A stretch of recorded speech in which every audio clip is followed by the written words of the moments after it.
Automotive suspension is a really fun topic to get into, and it's a fun topic to play with if you enjoy playing and stuff like that. It's one of those things that there is no right answer and there is no really wrong answer. It basically comes down to what do you want your car to do and how do you want it to do it. There are lots of variables in the suspension, and the variables start with the weight of the wheels, the geometry of the suspension arms, whether it's, if you look at like Formula One racers, they're equal A-arms, they're long, and they control the travel up and down. You look at our cars, they're unequal A-arms, so when they go up, they kind of fold this way and they fold that way. And each of those things, the amount of caster, you know, forward and back, camber in and out, all of that will change and affect how your car handles and how it rides, how it takes turns, whether you want to take turns aggressively, whether you want it just to kind of float down the highway. You have the springs, which basically hold the car up and basically provide the movement of the tires. You have the shock absorbers that dampen the activity of the spring.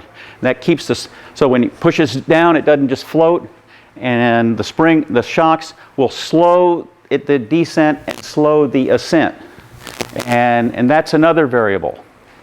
You have various kinds of rubbers in the bushings, and all of those have an effect on how the car works and drives. A couple of the easiest and quickest things if you want to start changing stuff is your sway bar bushings. These are the bushings that tie between your A-arms and the end of the sway bar. You go down to your local hot rod shop or probably your auto parts store, and you can buy nylon bushings and replace your rubber with nylon.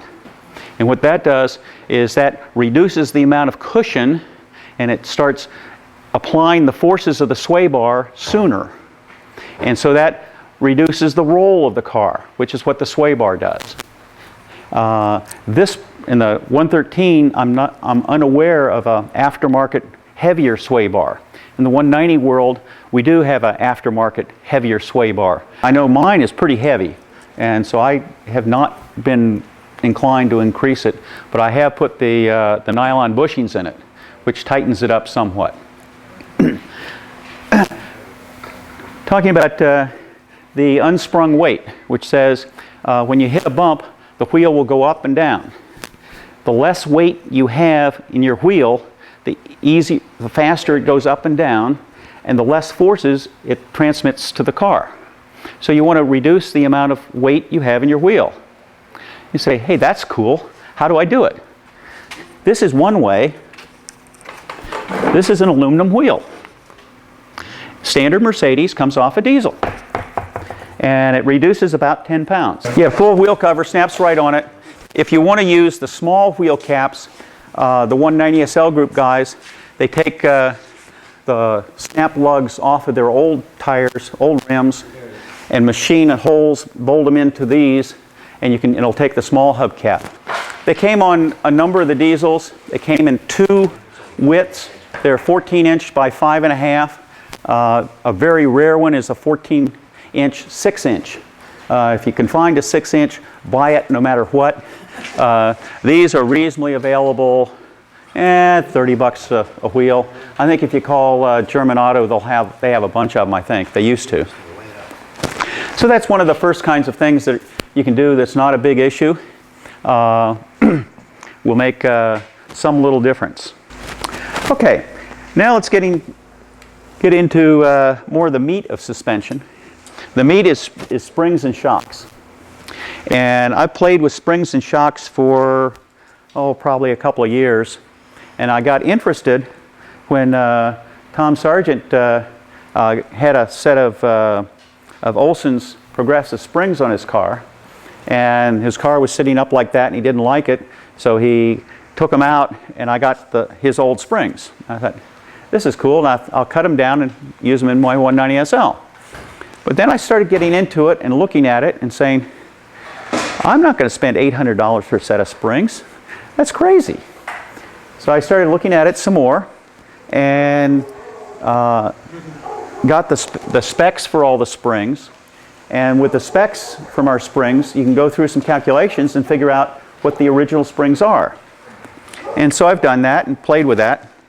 I have 3 springs here.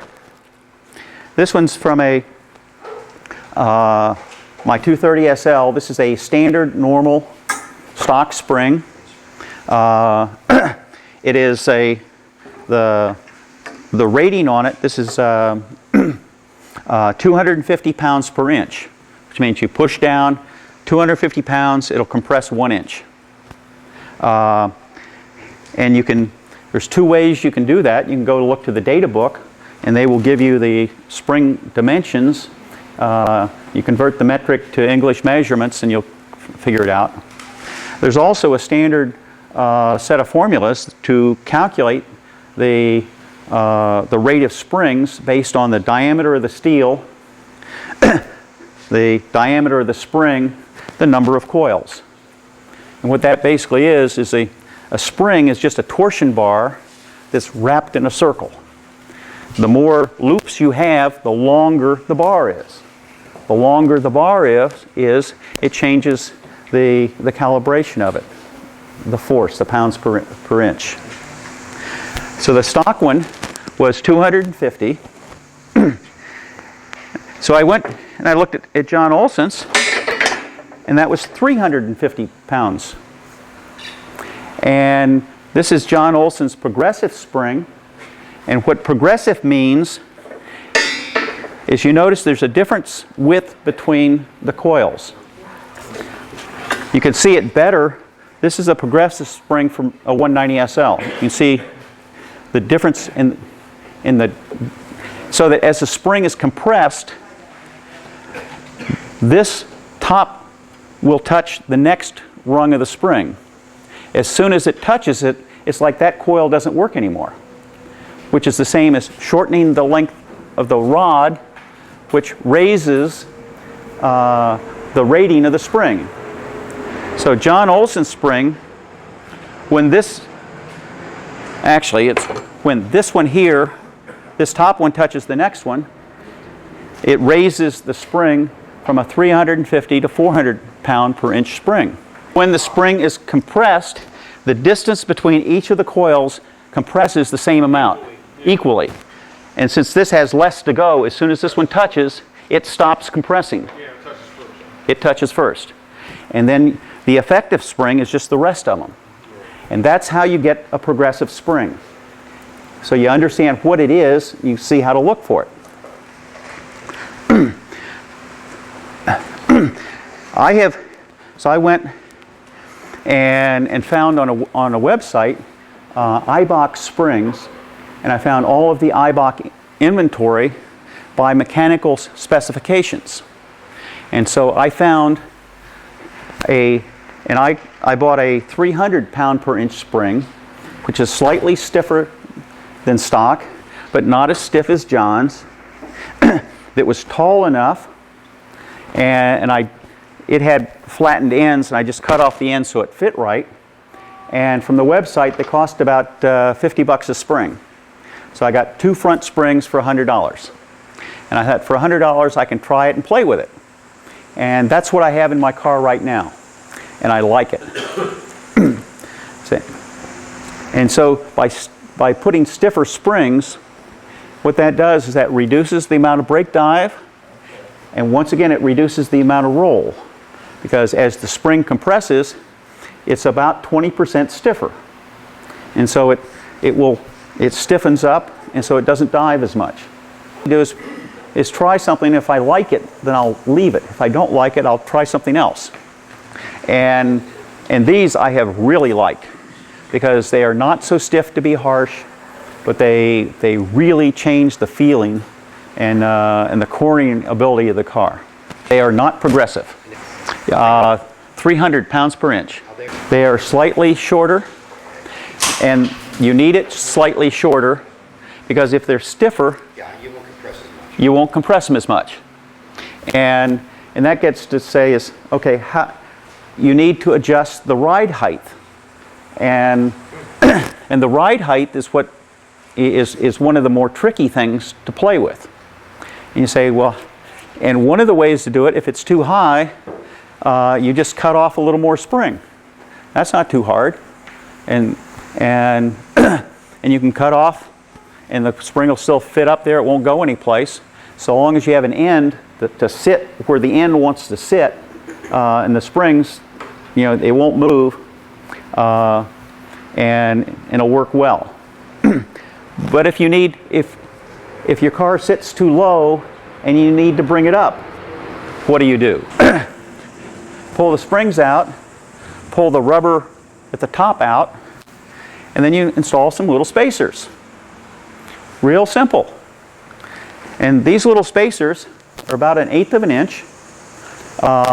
Functionally, what they are is industrial piping flange seals. Comes from McMaster Carr, 6 of them for about $5. And, you basically want to put in about half as much as you want your car to go up. The reason for that is your A-arms is a lever. The spring is in the middle, the tire is on the end. So the spring is going to move half what the tire moves, about, give or take a little bit. The concept's there. But it's one more of those things where you throw some in, and if it's not right, you can do it again. Do you tend to use spring compressors in the front when you're messing with springs? I use no spring compressor. I can do both springs on my car in about 1.5 hours. The way to do it is you jack your car up high, put axle stands under both sides, put a floor jack underneath the spring, just jack it up, take the weight off the A-arm, pull the nut and the threaded bushing out of the lower A-arm, and just unbolt it. The kingpin will just flip up. Let's see, you have to take the shock absorber off, which I'll talk to in a minute. Take the sway bar off, and then just loosen the jack. A-arm just flops down, spring falls out. Put it back in, it's exactly the opposite. As I say, with the hydraulic floor jack, you've got it perfectly contained. It can't go anyplace, but it's take off this that goes all the way through. There's a nut on one side with a cotter key. Take the nut out, and what this is a big threaded bushing. It'll thread all the way out. And then to put it back in, just lift the spring up, put your floor jack underneath it, jack the floor jack up, and Jacking against that A-shaped... right underneath the spring. This is designed to take the weight of the car anyway. Yeah. Just lift it up until the lower kingpin, aligns, so you don't have to lift anything up and move the spring up and down until it'll align, so you don't have to try and fiddle and align it. The only kind of touchy thing is to try threading that lower bushing all the way through. It threads on both sides, and the lower where it threads on has a tendency to split a little bit wide. And I put a C-clamp to pull it back together, and it threads right through easily. And you do that before you try and get all this stuff together, because otherwise you can get it threaded, but then you can't get the threads through the other side. And you've got to thread it all the way through of those the two threaded portions. And so I'll try putting a little bottle jack under it to just push it up a little bit to get a free. And once you get it, it just slides through. As I say, I can do both sides in about 1.5 hours. It's once you've done it once, you say, "Hey, that's easy."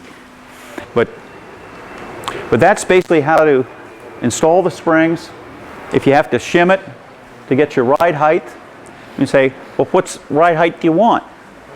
That's the hardest thing to sort out.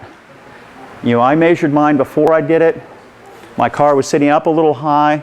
Now it sits a little low, and it kind of depends on how high the back is, what I have loaded in it, and I could not find any standard or any measurement consistent that I can use. I was gonna say, is there anything functional to ride height as far as, you know, things with your suspension or exhaust or anything coming in contact with other parts? The biggest thing is the rear camber. If your car goes down low, you start cambering out.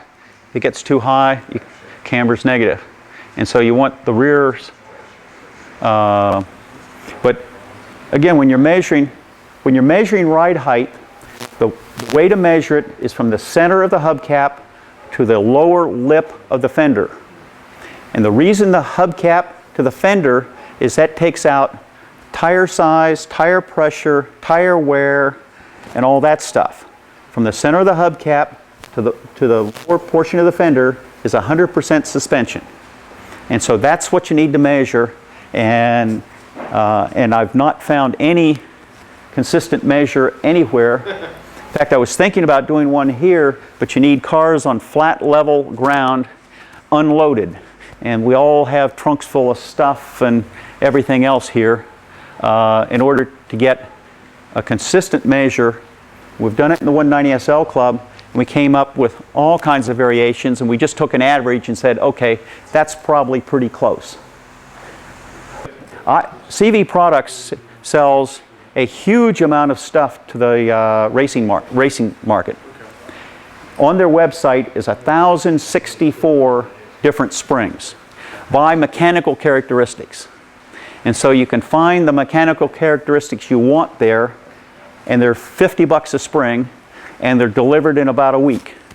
You say, hey, life's good. That's all they're worth. Yeah. Basically, all they're worth. They're making a profit of $50. Yeah, and I will say these springs are made by the same guy that makes these for the 190 SL, and we're selling them for $4 1/4, and we're still making money, lots of money. Okay, that's kind of springs, which is one half of the equation. Once again, the importance of the spring is to maintain the ride height, and it also provides the softness of the ride. The other important thing is the shock absorber, and the shock absorber is one more of those magic things that nobody really gets too far into. This is the standard Bilstein. This came off of my car. This is the one that they sell now. This is a gas shock. What originally came with our cars was a non-gas shock. The difference is you have about 60 pounds of pressure, of nitrogen pressure. I don't know where that, nitrogen pressure inside the shock absorber. And that's very functional. It makes the shock absorber work better. There's a big disadvantage. You got to compress this puppy. And when it's compressed about that far is about normal. And you say, okay, what's that doing? That's lifting the front end. So everybody that has these new ones is probably saying their rear end is low. What's really happened is your front end is high. And if you look at the cars, you see a whole lot of front tire. And if you put about 100 pounds or 200 pounds in the car, and you go back and look at it and you say, that looks a lot better. And here's the problem, because you can't buy the other shock absorber, and this is what the standard is now, of which you're more than welcome to push on it. Again, it takes a fair amount. Why would it be lower in the front because you've got so much engine weight? The springs account for all the engine weight. The easiest thing is take this shock absorber out. Drive your car around the block so you get everything resettled. Well, do the measurement first. Center of the hubcap to bottom of the tire. Take the shock absorbers out, drive around the block, measure it again. And I have not done it, but I'll bet you come up with a 1/4 to a 1/2 inch. And you say, that's not much. It's a lot. It's a huge amount. Try, as I say, come compress this, try it. The solution, an alternative. This is a Koni adjustable shock. These are classic adjustables. They are not gas. They're available. They cost about $215 a pair, about the same price as the Bilstein. They're available from Koni-na.com, and you get one of these in about a week also, give or take a little bit. Koni-na has them in stock. My 190 SLs I ordered from somebody else, and I had to wait 6 months to get them from are they from Holland? Yeah, the best thing about these shocks is they're from Holland. Yeah. Jim, I have a question. Are they normally black or normally orange in color? The Koni Classic are black.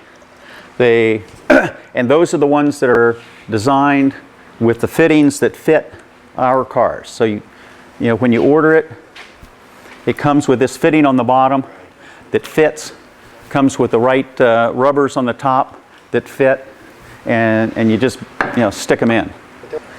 It has I think 2 or 3 rotations, and they go from soft, and then a little paper that comes with it is 1 rotation is twice the damping, 2 rotation is 3 times the damping, and you can play with this one. If you turn it 1, it gets pretty stiff. You turn it a little more, it gets real stiff.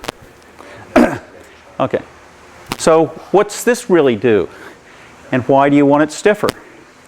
Stiffer has a lot to do with road feel, because what the shock absorber does is keep the springs from reacting quickly. So if your spring wants to move quickly, it will slow it down, and that will do a little bit on brake dive. It'll do a little bit on cornering side to side. It will do a lot on removing the bounce and give you a stabler, what feels like a much solider ride, because when you're driving along, you really feel the little indentations in the road. If you get it too stiff, then you feel too much of the road. And especially if you get in some rough parts of the interstate and that sort of stuff, you feel too much.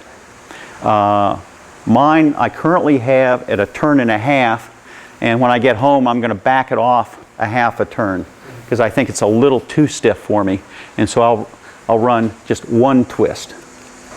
Just jack the car up, unbolt the top, compress it, twist it back to 0, then twist it forward the amount, then push it up, stick it through the hole again, and bolt it.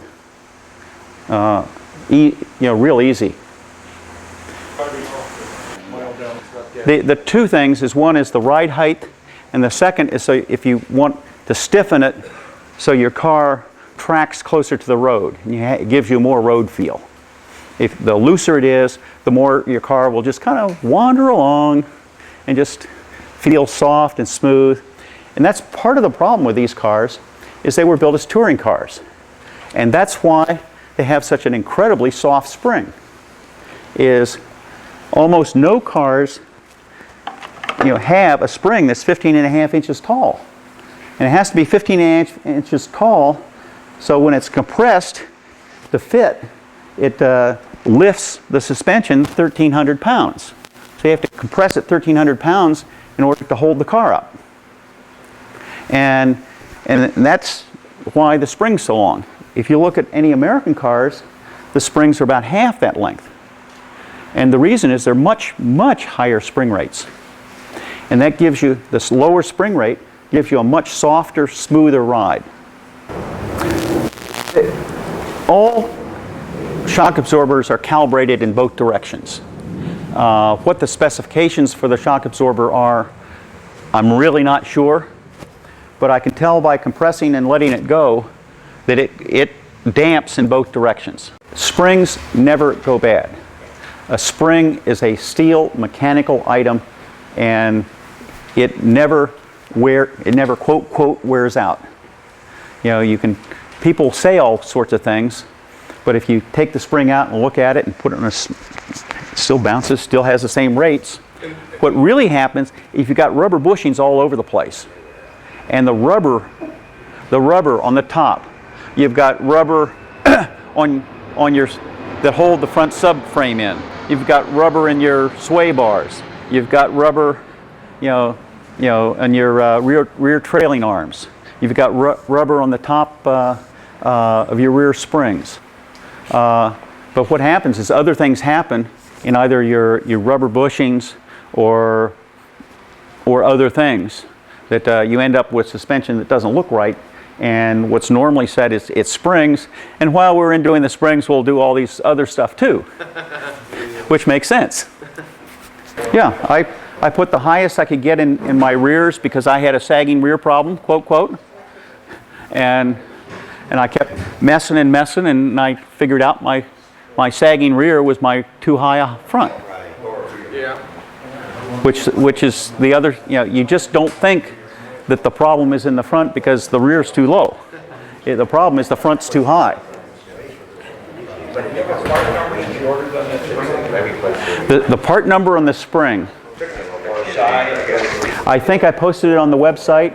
It's 15, I think it's 15.500.300. Yeah, McMastercar.com. McMaster-CARR.com. And what you're looking for are rubber flange seals. Any particular, what's their diameter versus 5 inch. 5 inch? 5 inch. They come in several different hardnesses or durometers, and you want the hardest.